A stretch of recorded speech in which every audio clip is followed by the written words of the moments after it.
I grew up believing that my parents were the foundation of my dreams. They told me, like most children here, that education was the key to everything I could ever want in life. From the moment I first held a book, I imagined myself stepping through the gates of a university, carrying not only my own hopes but theirs as well.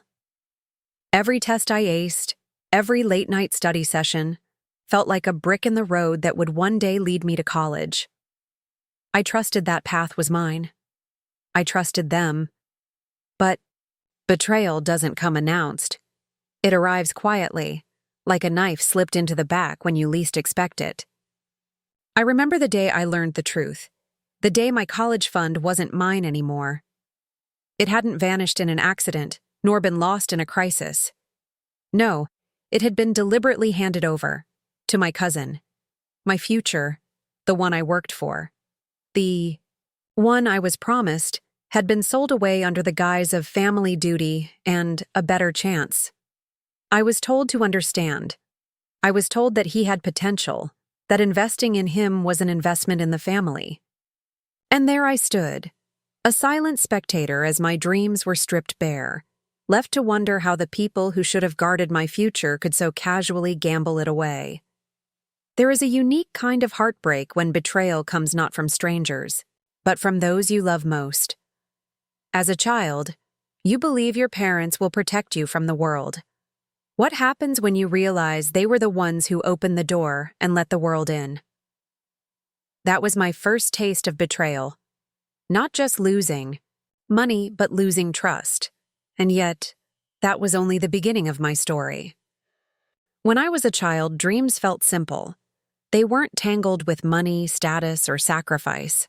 They were pure, sparked by a book I couldn't put down, a teacher who praised me, or the quiet nights when I sat by the window imagining the future.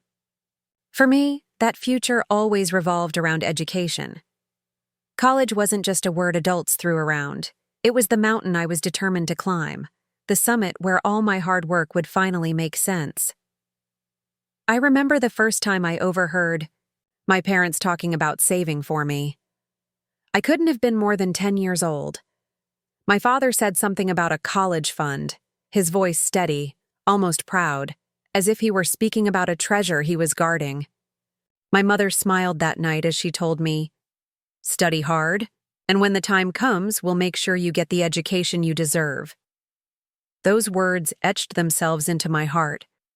They became my compass.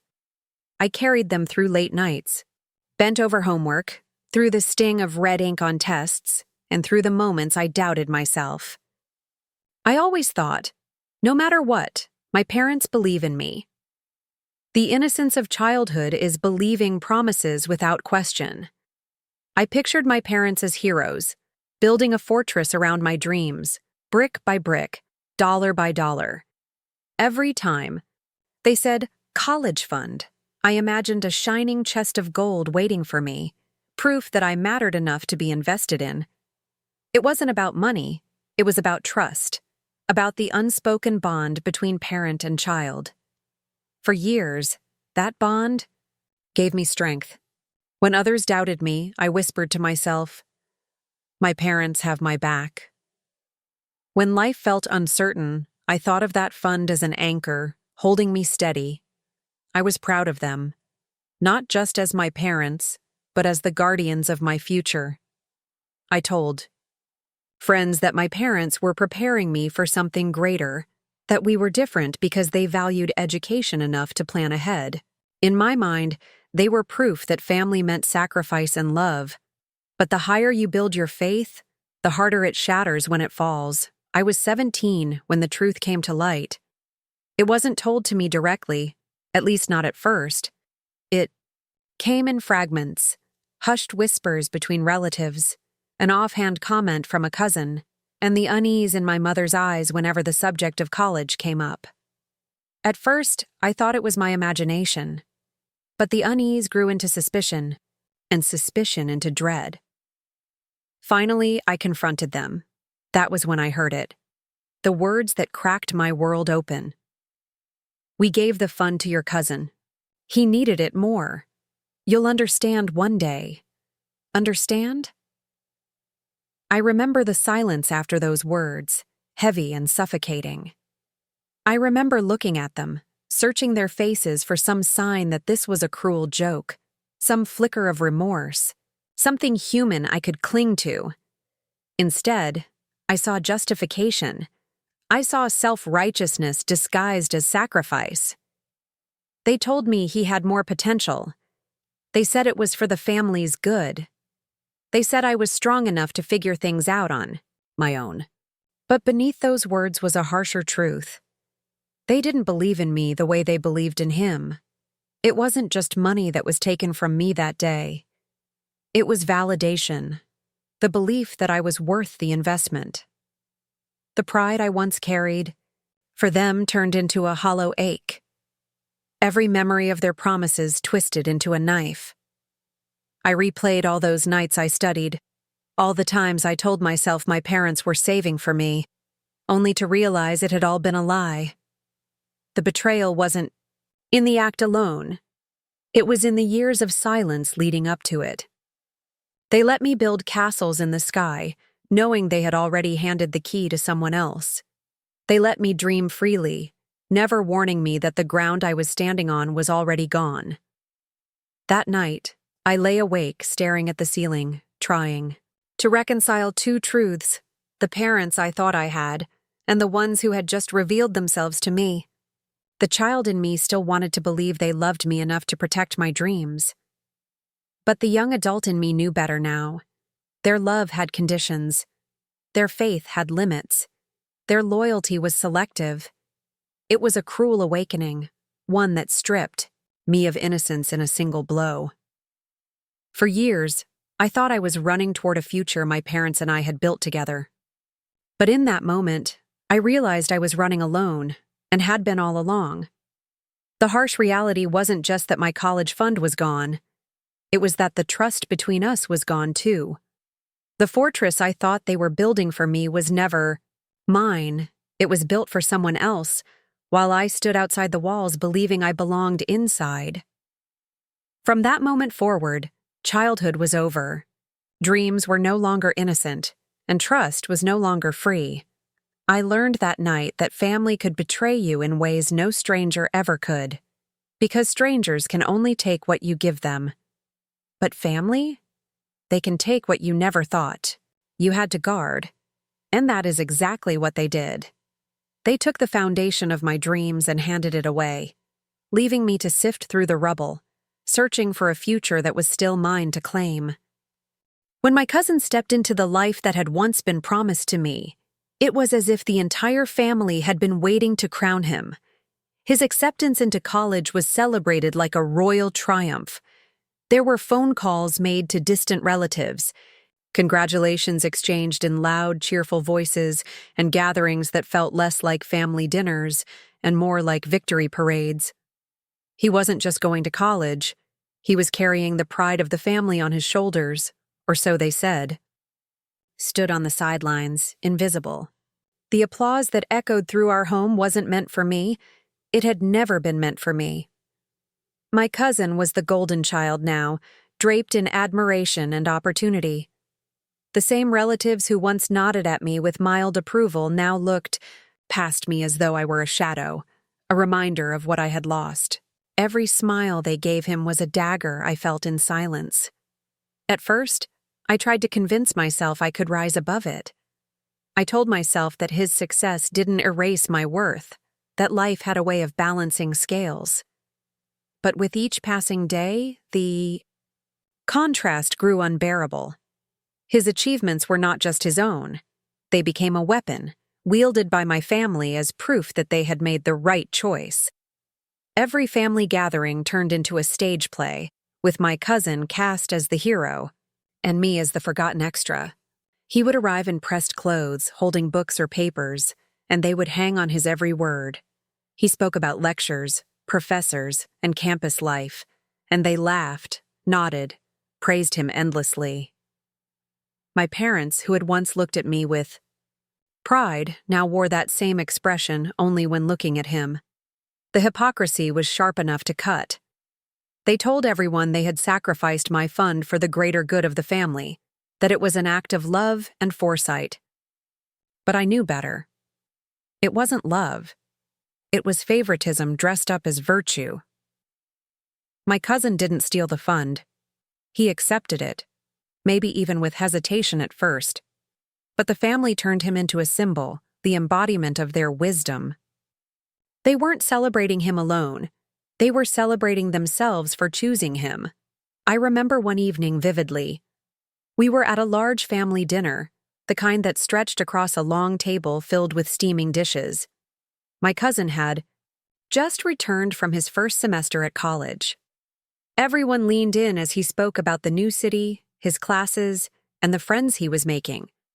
My father raised his glass in a toast, saying, "We are so proud of you. You carry our hopes with you." The table erupted in cheers.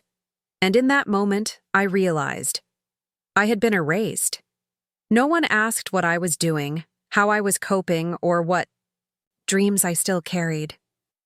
No one noticed the silence at my end of the table, the forced smile I wore to hide the sting. I was no longer the child with a future. I was the cautionary tale, the backdrop to his spotlight. Isolation became my companion. The shame wasn't loud, but it was constant. It lived in the way people avoided eye contact when they passed me, in the sympathetic glances from distant relatives who whispered, "Poor thing, he'll figure something out." It lived in the silence of my parents when I entered a room, as though they feared any mention of the past would crack open the truth they wanted to bury. I began to question my identity. Who was I, if not the child they had once invested in? Was I lazy, as they sometimes implied? Was I unworthy of the sacrifices they so proudly made for my cousin? The lies they told themselves seeped into me, pressing against my chest like a weight I couldn't lift. I wasn't just excluded from the celebration. I was being rewritten out of the story. Meanwhile, my cousin flourished under the glow. He posted pictures of campus events, smiling with new friends, captioning them with quotes about ambition and success. Family members flooded his posts with likes and comments, calling him an inspiration. Even when I avoided social media, the praise found its way to me through endless conversations. Did you hear what he achieved this semester? He's already on track for honors. Imagine what he'll become. The irony was bitter. The life he lived was built on the foundation meant for me, yet no one acknowledged that truth.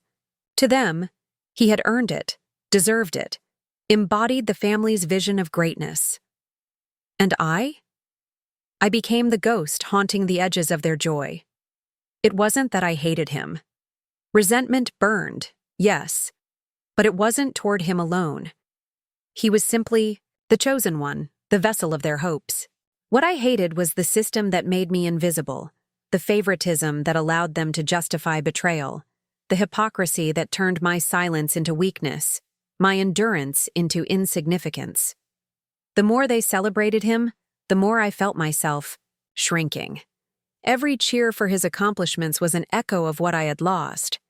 Every word of praise for him was a reminder that my worth had been dismissed. Their pride in him became the mirror of their disappointment in me. Yet, buried beneath the pain, a strange clarity began to form. If my identity had been built on their approval, it had also been destroyed by it. I realized that as long as I sought validation from them, I would remain trapped in their narrative, defined not by who I was, but by what they believed I wasn't. My cousin's rise was never really about him.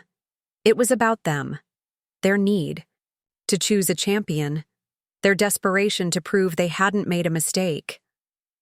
And though they celebrated him loudly, their hypocrisy whispered a truth they could never admit. In lifting him up, they had broken me down. But broken things can be rebuilt.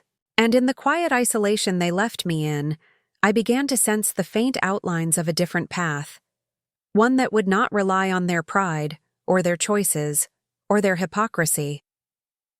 A path I would build on my own terms, even as they cheered for someone else. The golden child's rise was dazzling, yes, but in his shadow, another story was beginning. a story they would one day have no choice but to face. Humiliation has a sound.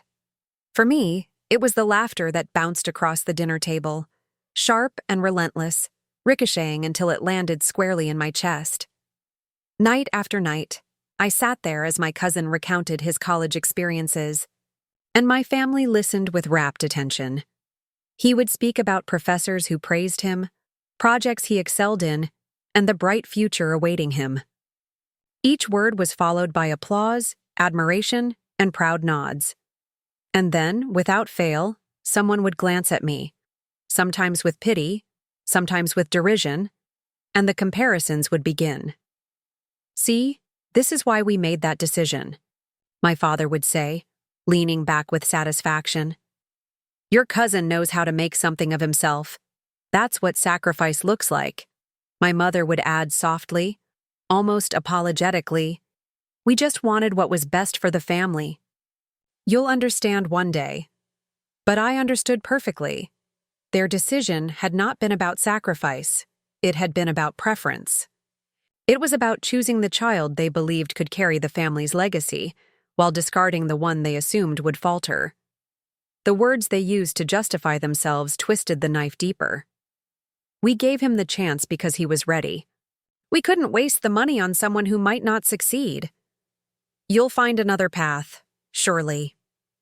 Each explanation was not only a dismissal of my dreams, but a declaration that I had never been worth the investment. And so, humiliation grew roots in my life. At family dinners, the table itself became an arena where I was constantly measured and found lacking. My cousin's achievements were paraded before me, like trophies held up for admiration. "He's top of his class," they would beam. "He's already being noticed by his professors." The implied question lingered in the air. "What are you doing?" Every bite of food was heavy with shame. I learned to chew in silence, to keep my gaze fixed on my plate while their voices swirled around me. If I dared to speak, my words were met with polite nods or awkward silence, as though nothing I said could possibly compare to the brilliance of my cousin's stories. Eventually, I stopped trying. My voice became the one thing I could control, and so I withheld it. Silence became my only shield. It wasn't a choice born of weakness, though at first it felt that way. It was survival. Each time I kept quiet, I denied them the chance to twist my words into proof of my inadequacy. Each time I swallowed my retorts, I saved myself from the futility of arguing with people who had already judged me unworthy. In silence, I preserved the fragments of dignity they sought to strip away. Still, the humiliation lingered. Relatives joined in, sometimes innocently, sometimes cruelly. "Your cousin is really doing the family proud," they would say, clapping him on the back while glancing at me with forced sympathy. "Don't worry, you'll find something." Their words stung more than open mockery, because they carried the weight of finality, as if my failure were a permanent truth etched into my being. The comparisons were endless. My cousin's grades versus my wasted potential. His promising future versus my uncertain present. His path paved with applause, mine scattered with silence. It was as though the family needed me to play the role of failure, so his success could shine brighter by contrast. And yet, within that silence, something unexpected began to stir. At first, it was only a flicker, an ember buried beneath the ashes of humiliation.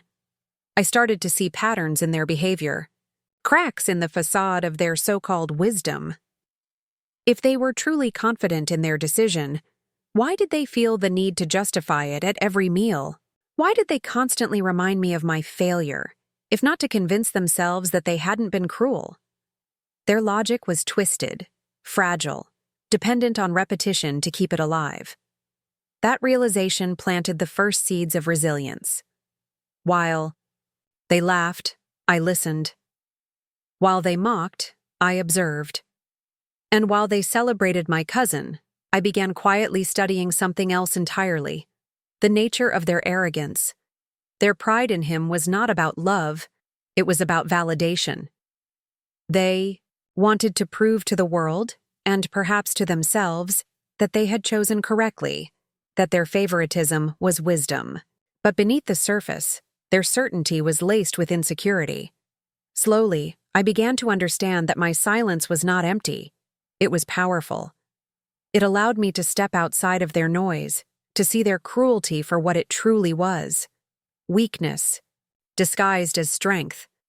My father's sharp comparisons, my mother's soft excuses, my relatives' smug remarks, all of it spoke more about their fear of being wrong than it did about my worth. Of course, in the moment, it still hurt. Humiliation doesn't vanish simply because you recognize its roots. Each laugh still cut deep, each comparison still carved a scar.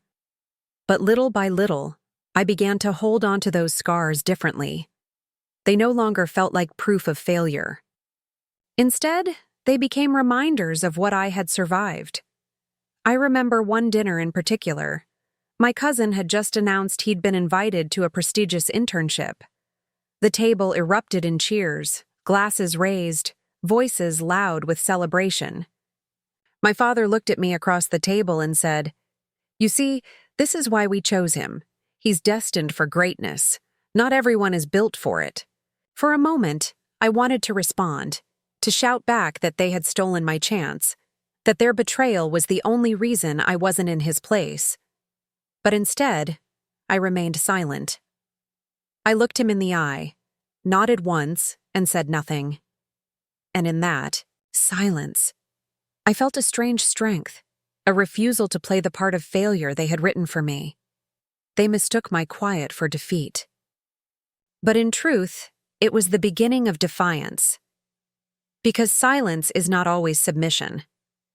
Sometimes, silence is the forge where resilience is born. Every cruel word, every mocking laugh, every twisted justification, they were the hammer strikes. And I, though beaten, was being shaped into something harder, something sharper, something unbreakable. The humiliation they fed me was bitter, yes, but it was also nourishment of a different kind. It taught me patience. It taught me observation. It taught me the value of restraint. Most of all, it taught me that endurance is its own kind of power. They believed they were silencing me.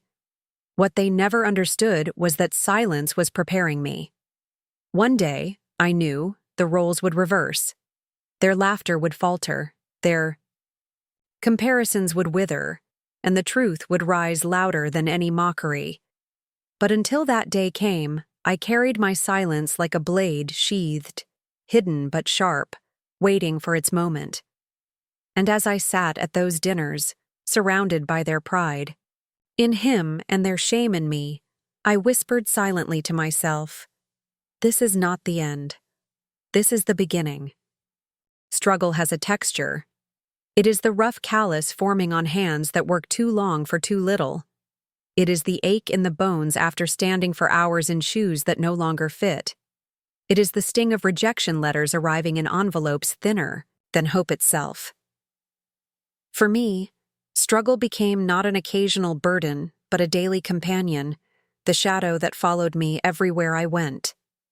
When my peers packed their bags for dormitories and moved into bright futures, I packed mine for late shifts and uncertain mornings.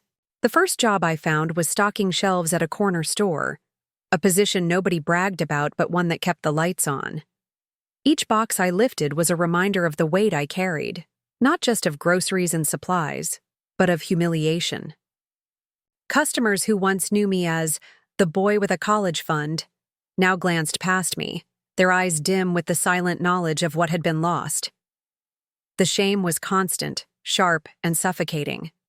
Old friends from school posted photos in university hoodies, smiling with the confidence of people who had been handed their chance. Meanwhile, I wore uniforms that smelled of sweat and spilled detergent, uniforms that branded me as ordinary, forgettable. Their world was full of lectures, debates, and libraries. Mine was one of late paychecks, angry customers, and nights where sleep came like a thief, brief and incomplete. Still, survival demanded I keep going.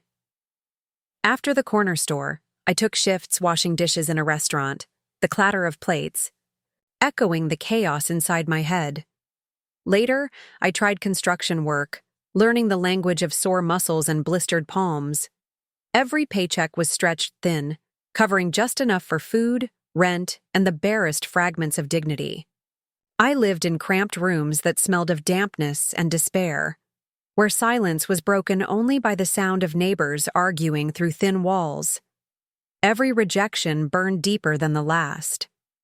I applied for scholarships, for training programs, for anything that might serve as a bridge to a better life, but each time, the answer was the same.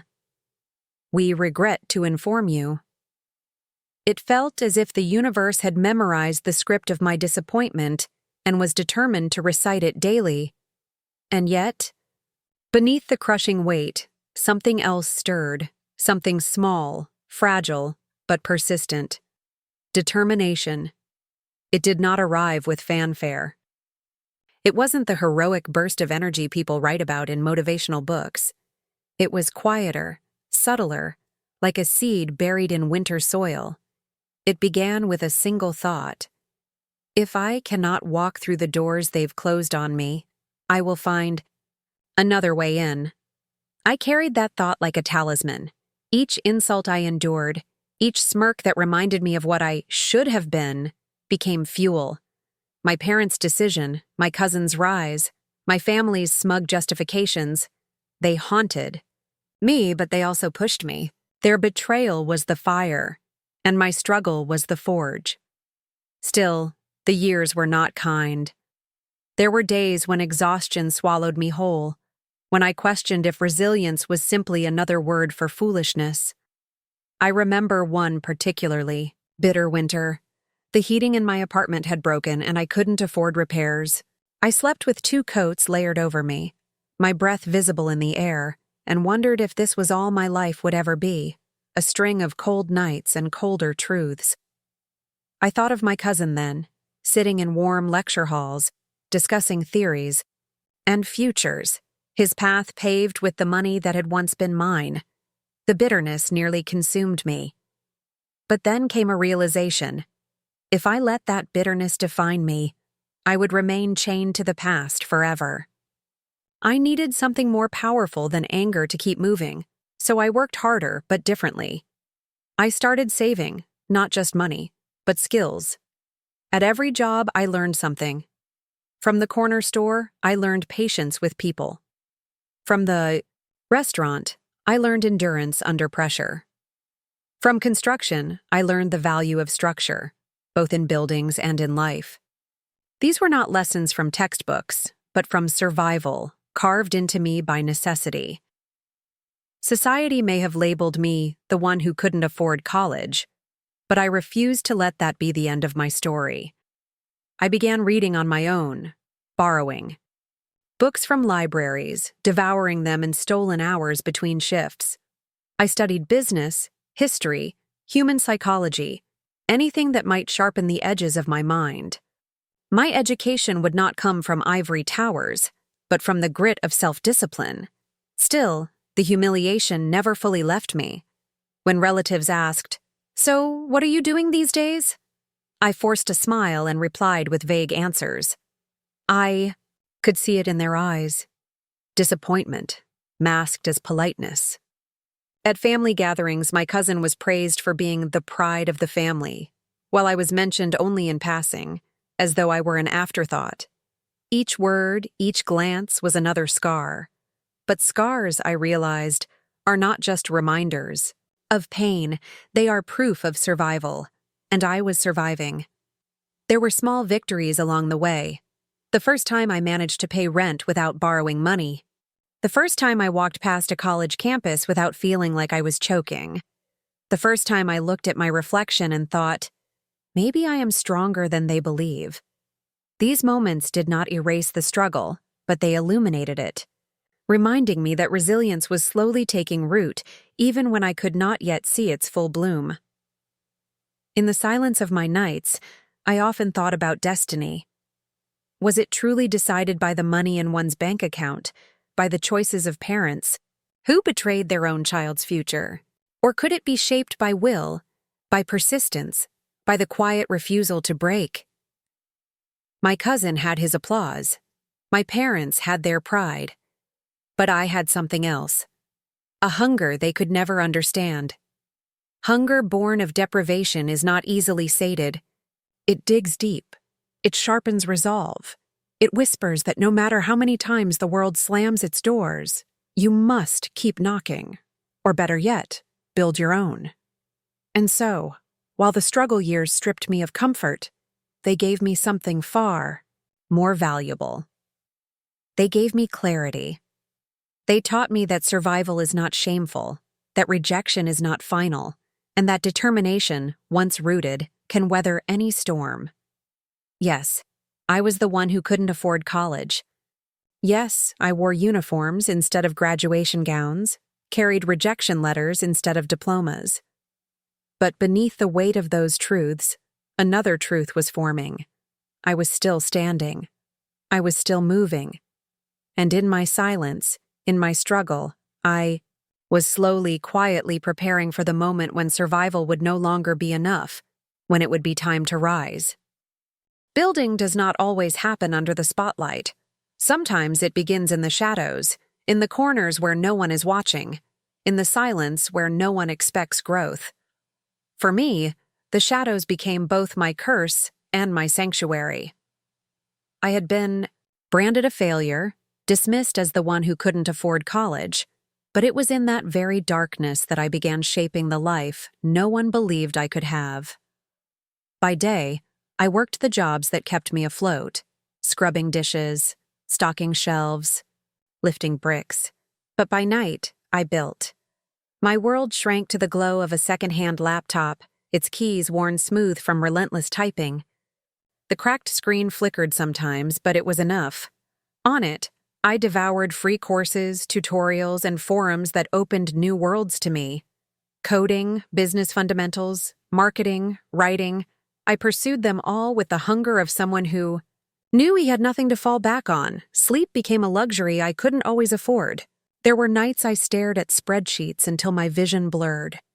Mornings when I dragged myself half awake into another shift, surviving on bitter coffee and determination. My friends, or what little remained of them, couldn't understand why I pushed myself so hard. They saw a man wasting his youth behind screens and in silence. They didn't see the empire I was laying brick by brick in the dark. There were times when giving up felt easier. Nights when the numbers didn't add up, when the skills I was learning seemed impossibly complex, when the gap between who I was and who I wanted to become felt like an endless chasm. I remember slamming my laptop shut in frustration one winter night, the air in my apartment so cold I could see my breath. "What's the point?" I whispered into the silence. But the silence had always been my teacher, and its lesson was always the same: persistence. Persistence was what separated me from surrender. My cousin had opportunities handed to him, polished and prepared. I had to carve mine from scraps. Every failure became a blueprint, every mistake a lesson written in ink too bold to ignore.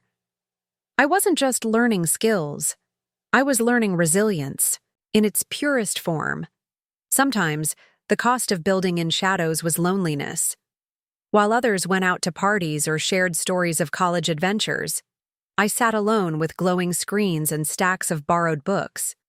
Social media became a battlefield I avoided, each scroll a reminder of the life I was denied. Yet that isolation, as painful as it was, also gave me clarity. Without distractions, I could pour myself entirely into the work. Without applause, I could focus on progress, not praise. The sacrifices piled up. Meals skipped so I could save for better internet. Old clothes worn thin because new ones were a luxury. Birthdays passed without celebration because I couldn't afford either the time or the money to mark them. Family gatherings became unbearable, filled with questions I couldn't answer and comparisons I couldn't escape. But behind every sacrifice, I reminded myself, this is temporary. One day these sacrifices will mean something. Slowly, results began to show. My first freelance project was small, a graphic design job for a local business. The pay was meager, but holding that money, earned through skills I had taught myself, felt like gold. It wasn't just currency, it was proof. Proof that I could create value, that my time in the shadows was not wasted. From there, I pushed further. Late nights turned into early mornings of practice. I sent countless emails, pitched to strangers, and faced more rejections than I could count. But each no was a doorway to the next attempt. Each slammed door forced me to knock harder, and eventually, a few doors cracked open. With every opportunity, my confidence grew. I started building networks online, connecting with people I had never met in person but who became mentors, collaborators, and guides. I studied their journeys, learned from their mistakes, and adapted their strategies. The shadows gave me freedom to experiment without judgment, to fail without spectacle. Still, doubt never fully left. It lingered like a shadow within the shadow, whispering in my weakest hours. "You're wasting your time. You'll never catch up. You'll always be behind." But I learned to silence those whispers by remembering one thing. Resilience is not about never doubting. It's about moving forward despite the doubts. The more I built, the clearer my vision became. I no longer craved the validation of my family or the recognition of relatives who had written me off. I wanted something stronger, something undeniable. Independence. I wanted to build a life that did not rely on the approval of others, one that could stand on its own even if no one ever applauded. One of the hardest moments came when my parents visited, unannounced. They looked around my small apartment, their expressions mixing disappointment with pity. "You should stop wasting your time," my father said. "If you had focused on real work, maybe you'd be doing better." I bit my tongue, swallowing the urge to scream. They couldn't see what I was building. To them, my struggle was just failure, but I knew better. That night, after they left, I sat at my desk until dawn, pouring every ounce of pain into my work.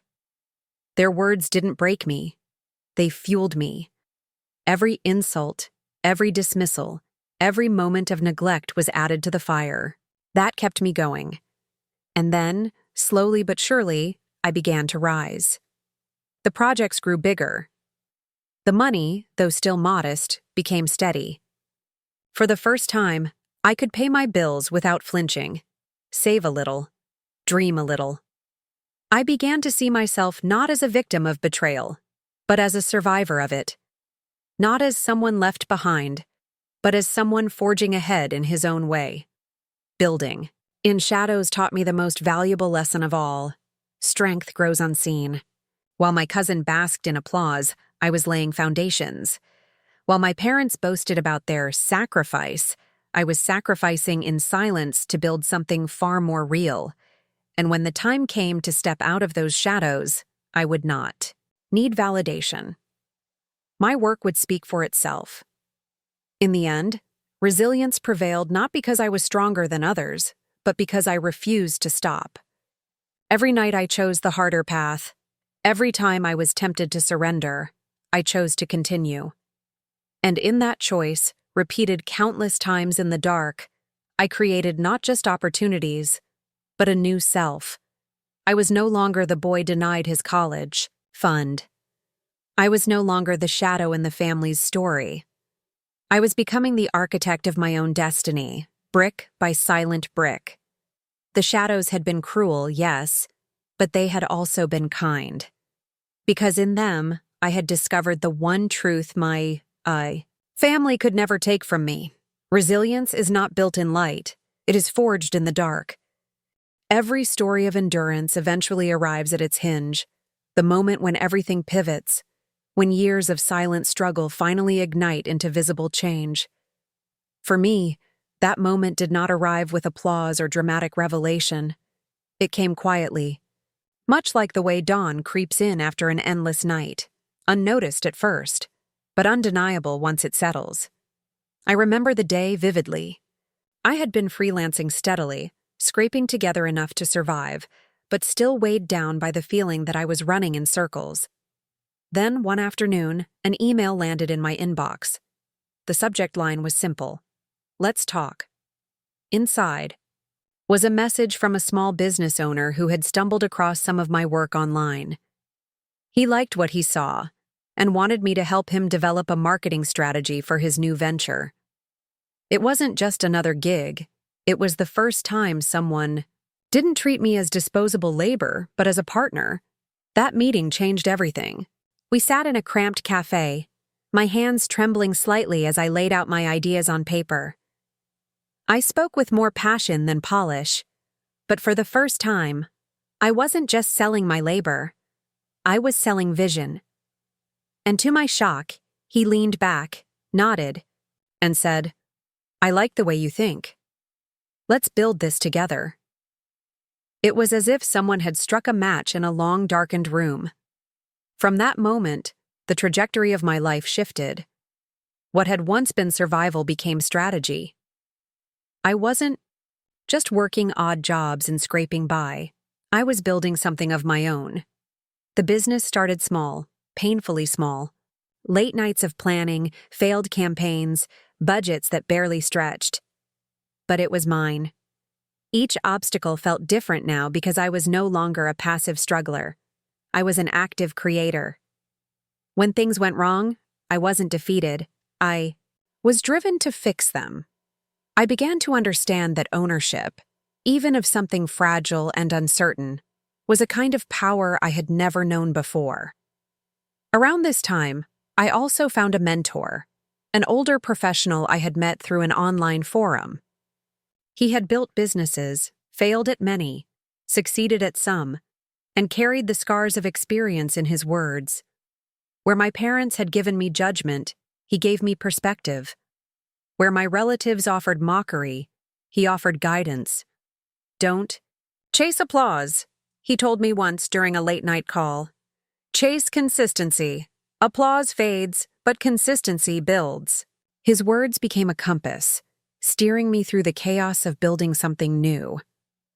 While my cousin flaunted his college degrees, internships, and polished resume at family gatherings, I was quietly learning lessons no classroom could teach. He posted photos of parties, conferences, and ceremonies basking in validation. On the surface, he looked untouchable, the golden child who had fulfilled the family's dreams. But beneath the surface, I knew the truth. His progress was shallow, propped up by borrowed resources and the constant need for approval. The contrast became clearer over time. My cousin had knowledge, but I was gaining wisdom. He had titles, but I was building resilience. He had recognition, but I was constructing independence. The applause that surrounded him felt loud, but hollow. Meanwhile, my silence was turning into substance. The breakthrough moment for my business came after months of relentless trial and error. One of our campaigns unexpectedly went viral, not in a flashy, overnight success kind of way, but in the steady growth that drew real customers and real revenue. The numbers began to climb, and with them, so did my confidence. For the first time, I wasn't just surviving off small wins. I was seeing momentum. I remember staring at the first significant payment that hit my account, larger than any paycheck I had ever earned from laboring jobs. My hands shook, not because of the money itself, but because of what it represented. It was proof that all those nights in the shadows, all those sacrifices, had not been in vain. I had created value in a world that once dismissed me as worthless. With each success, however small, I found myself standing taller, not out of arrogance, but out of clarity. The weight of years of humiliation began to lift, replaced by a sense of purpose. I no longer felt the need to justify my existence to those who mocked me. My work spoke for itself, even if they weren't listening yet. The more I built, the less I cared about their opinions. My cousin's rise, once so intimidating, now seemed fragile. I could see cracks forming in the foundation of his identity, built too heavily on external validation. He still looked polished at family gatherings, but I began noticing the hints of insecurity, the forced smiles, the subtle comparisons he made when he spoke to me. Perhaps he sensed that my silence was no longer weakness. Perhaps he sensed that his throne was built on sand. What changed most during this turning point was not just my circumstances, but my mindset. For the first time, I stopped identifying as the boy who had been betrayed. I began seeing myself as the man who was building, the man who refused to be defined by others' choices. The chains of victimhood loosened, replaced by the armor of empowerment. Still, empowerment didn't come without challenges. There were setbacks, projects that collapsed, clients who disappeared, weeks when doubt returned in full force. But each time, I remembered the years when I had nothing but survival. Compared to that, every setback was just a stepping stone. I had already endured the worst. Nothing else could break me now. The turning point wasn't about sudden wealth or instant success. It was about reclaiming control. It was about realizing that my path, though different from the one my parents had envisioned, was no less valid. Perhaps even stronger because it was mine alone. Looking back, I see now that the shadows had prepared me for this moment. Without the years of struggle, I wouldn't have appreciated the breakthrough. Without the years of humiliation, I wouldn't have recognized true empowerment. And without the betrayal that started it all, I wouldn't have had the fire to keep pushing when the world told me to quit. The boy who once sat silent at family dinners, shrinking beneath laughter, had become the man building something they could no longer ignore. The cousin's rise might have been brighter, but mine was steadier. His success belonged to those who gave it to him. Mine belonged to me, and that made all the difference. This was the hinge of my story. This was the moment the tide turned. From victimhood to empowerment, from silence to strength, from survival to creation. I was no longer merely enduring. I was rising. And nothing, not betrayal, not mockery, not family hypocrisy, could stop me now. Success doesn't always arrive with fireworks. Sometimes it enters quietly, step by step, until one day you look around and realize your world has transformed. For me, recognition began not with a sudden spotlight, but with the steady glow of progress, financial independence, professional growth, and the subtle but undeniable shift in how others looked at me. The first signs were small. I no longer counted coins to buy groceries. Rent wasn't a monthly terror. My work began to attract clients who sought me out, not because I was cheap, but because I delivered results that mattered. With every completed project, with every invoice paid on time, I carved out a place for myself in a world that had once slammed its doors shut. Then came the turning point that separated survival from success. My business, once fragile and unsteady, began generating enough revenue for me to reinvest. I hired my first assistant, someone who could take on the tasks that used to drain my energy and time. It was a small step, but a monumental one, proof that I was no longer just scraping by. I was building an enterprise. Financial independence brought with it a new kind of freedom. I didn't have to answer to anyone. No boss, no relative, no so-called golden child could claim ownership of my efforts.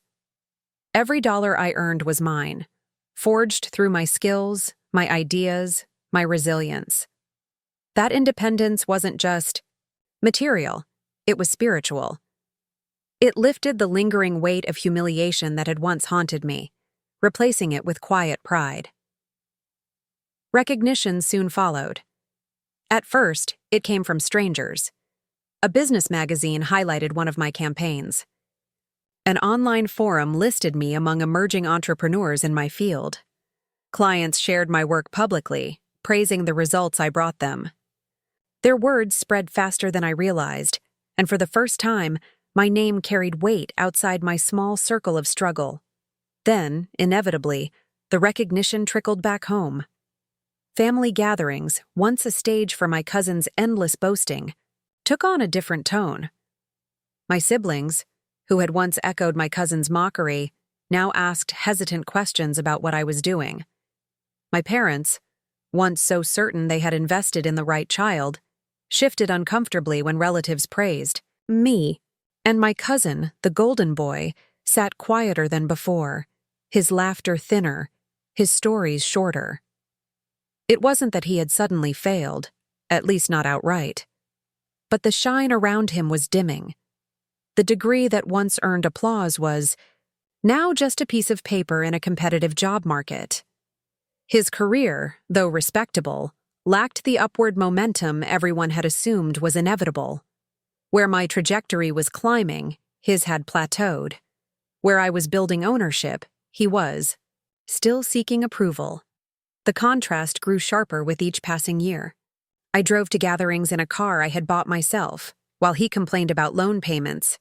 I spoke of projects and clients that expanded across industries, while he grumbled about office politics. My independence, born of hardship, now outshined. His dependence on a system that no longer guaranteed him prestige. The shift in the family dynamic was palpable. Relatives who once nodded approvingly at his every word now turned their attention toward me. They asked for advice, praised my hard work, and marveled at how I had managed without the college fund they thought defined my future. Their praise was laced with irony. They had once pitied me, and now they paraded me as an example of resilience. But I didn't bask in their recognition. I accepted it with calm detachment, aware that the same people praising me now were the ones who once mocked me. Their admiration was conditional, just as their scorn had been. What mattered was not their approval, but the fact that I no longer needed it. Still, I couldn't deny the satisfaction of watching the tables turn. My cousin, who had once been the centerpiece of every celebration, now struggled to maintain his shine. His accomplishments, once amplified by the family, now seemed ordinary in the shadow of what I had built. I didn't rub it in. I didn't need to. The contrast spoke louder than any words I could have used. There was one evening, in particular, that etched itself into my memory. A family dinner, once my stage of humiliation, turned into a moment of quiet triumph. A relative asked my cousin about his job, and his answer was vague, filled with frustrations. Then, turning to me, they asked about my business. I spoke modestly, yet the room leaned in, listening intently. The pride that once belonged to my cousin now flowed silently toward me. I caught his eyes across the table, and in them, I saw the flicker of something I had never expected: envy. It wasn't the cruel satisfaction of revenge that filled me then. It was clarity. For years, I had been weighed against him, diminished by comparisons. Now, the balance had shifted, not because I fought to outshine him, but because I had built a path that couldn't be compared. His rise was their dream. My rise was my own. Recognition also began to extend beyond family. Former neighbors who once whispered about my failure now spoke of me with admiration. Community members who had dismissed me as an afterthought now introduced me as someone who made it on his own.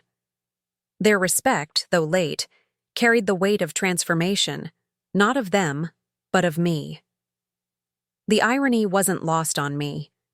My parents had stolen my future to give my cousin a chance. They had gambled my dreams on him, believing he would carry the family's pride. Yet, it was I, the one they dismissed, the one they abandoned, who rose higher than they imagined. Their investment had failed, while the one they discarded had bloomed. What surprised me most during this rise was how little bitterness I carried. Yes, there was satisfaction in proving them wrong. Yes, there was justice in the reversal. But my joy came not from their downfall, but from my freedom. Recognition was sweet, but independence was sweeter. The world could praise me or ignore me. It no longer mattered. I had built something real, something mine, and no betrayal could take it away. Of course, the journey wasn't without its shadows. There were still whispers, still attempts by some to undermine my achievements, to attribute my success to luck. But these voices, once sharp daggers, now sounded like distant echoes. I had outgrown their judgments. Their words no longer pierced as I. My cousin faltered and I rose. I saw more clearly than ever the truth about family, society, and recognition. Applause is fickle. Respect is conditional. But self-built power, earned through struggle, crafted in silence, endures. The boy who was once robbed of his college fund now stood as a man who no longer needed it. My parents' betrayal had set me on a path they never intended, yet it was that very betrayal that forced me to discover my true strength. And now, the recognition that once belonged to another had returned, not as a gift, but as the inevitable result of resilience. The tables had turned, yes, but more importantly, I had turned into someone they could no longer define, no longer diminish. Their golden child had lost his shine, while I had become the one they could no longer ignore. This was the rise they never expected, and it was only the beginning. Reckoning does not always roar with fury. Sometimes it arrives quietly, an unshakable truth standing against years of lies. For me, that moment came not with rage, but with success so undeniable it shattered every excuse, every justification my parents and relatives had clung to. It began with a family gathering, not unlike the ones where my humiliation had once been served as the main course. The living room was filled with the usual chatter, the smell of food, and the undercurrent of comparisons that had defined my childhood. But this time, the air felt different. The cousin they once paraded as the family's pride sat slouched, his stories shorter, his laughter forced. He had recently lost his job after months of struggling in a stagnant career. The degree they had bet on had not saved him from mediocrity. On the other hand, had come prepared, not with words sharpened like weapons, but with a presence that carried its own weight. My business had grown beyond the point of denial. I had employees, offices, and partnerships that gave my name credibility far beyond this room. Recognition had spread, not as whispers of surprise, but as established fact. And when I walked in, silence followed me. Not the silence of mockery, but the silence of acknowledgement. My parents looked at me with a mixture of pride and something heavier, regret. I could see it in their eyes, the dawning realization that they had gambled my future away and lost. For years they had told themselves they did the right thing, that investing in my cousin was the logical choice. But now, with him faltering and me rising, their narrative crumbled before them. I didn't speak immediately. I let the room settle into the discomfort of truth. Relatives who once praised my cousin shifted uneasily in their seats. The same aunts and uncles who used to pat his back and dismiss me with pity now glanced at me with expressions they couldn't quite mask: curiosity, admiration, and shame. The conversation turned, as it always did, to careers and futures.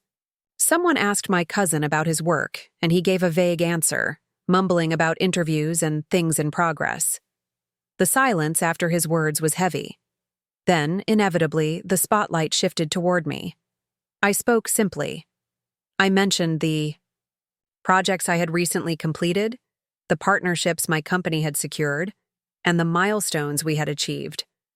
I didn't boast, but I didn't minimize either.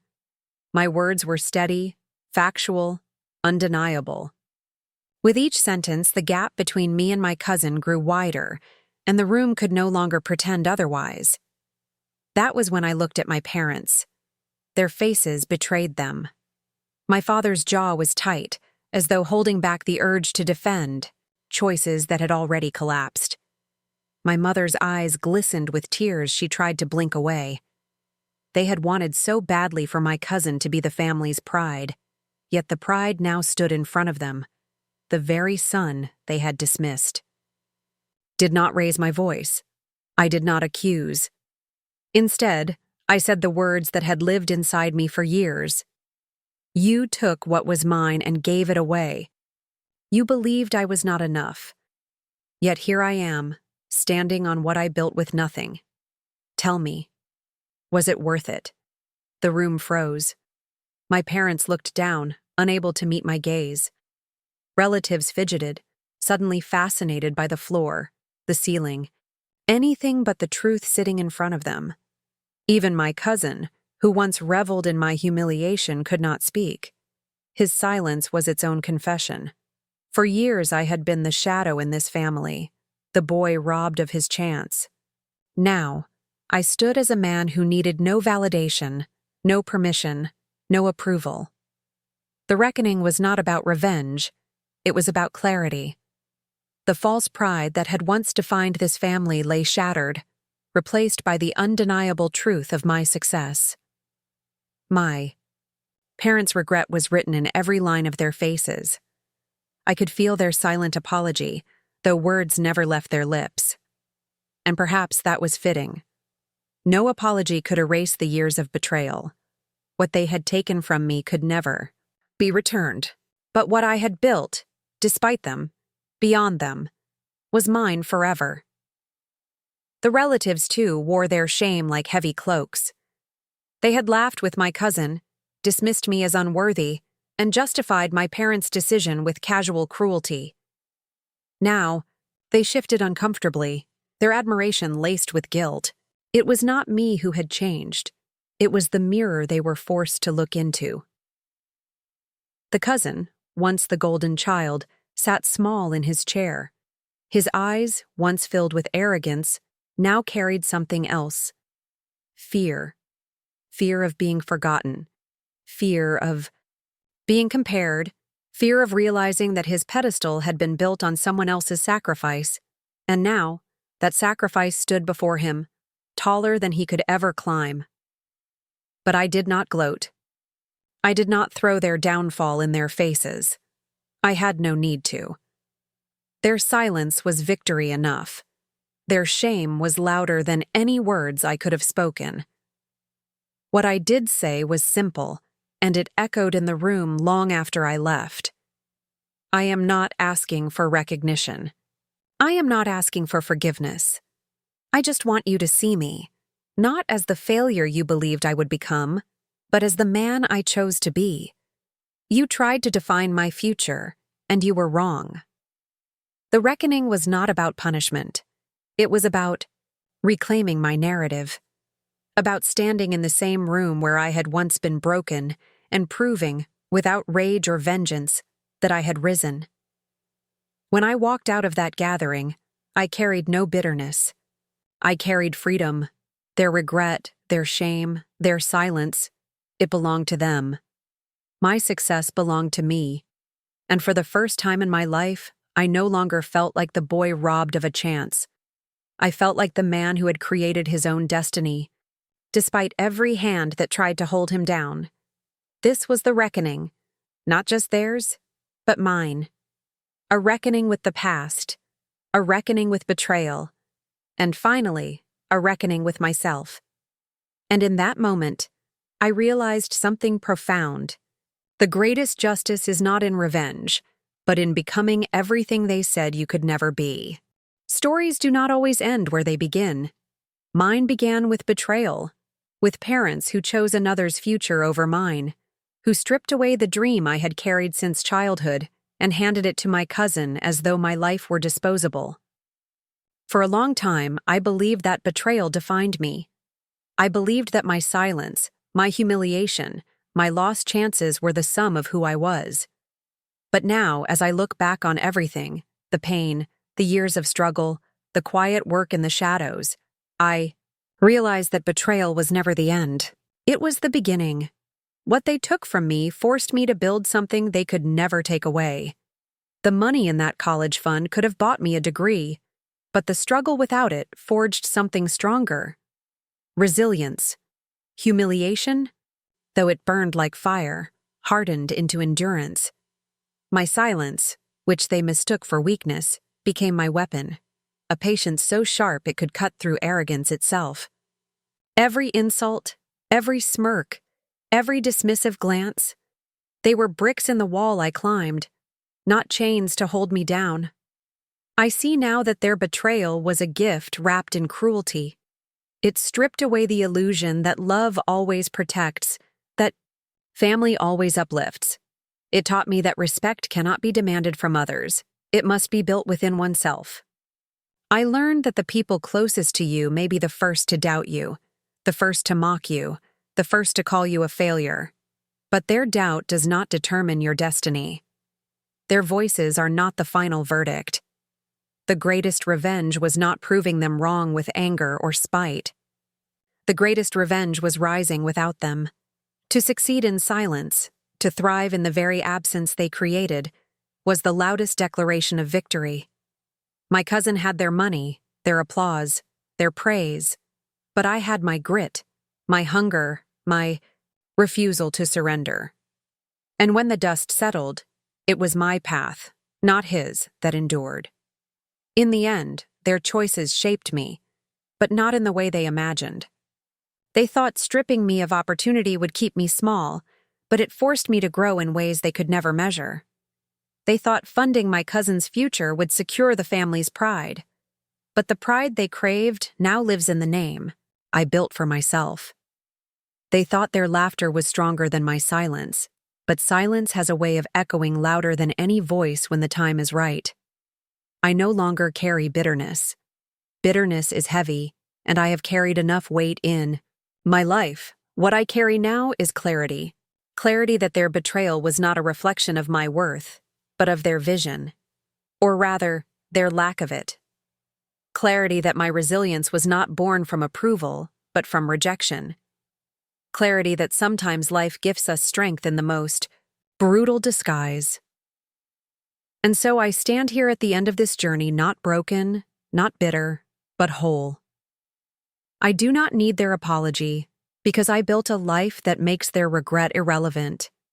I do not need their recognition, because I have earned recognition from the only voice that matters, my own.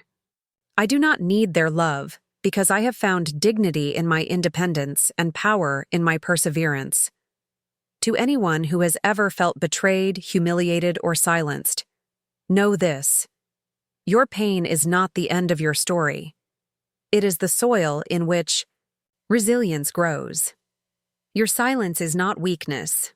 It is the space where strength takes root. Your rejection is not a wall.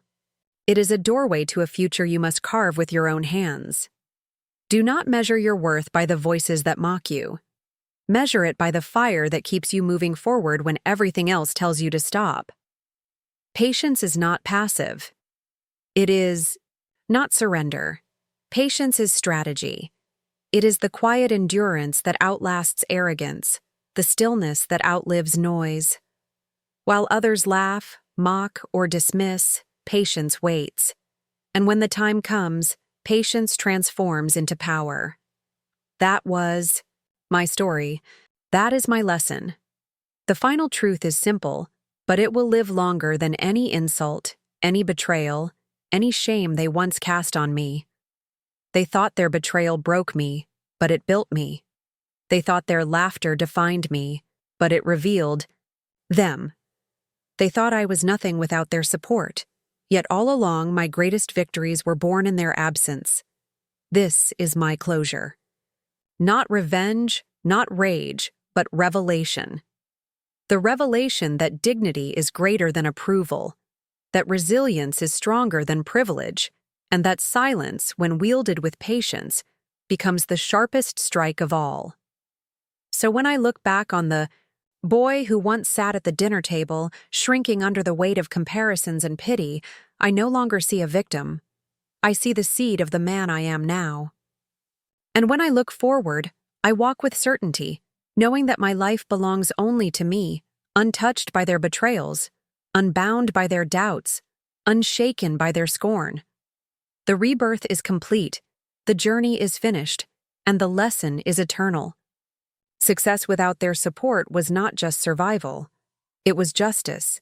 It was triumph. It was the mic drop that turned betrayal into legacy.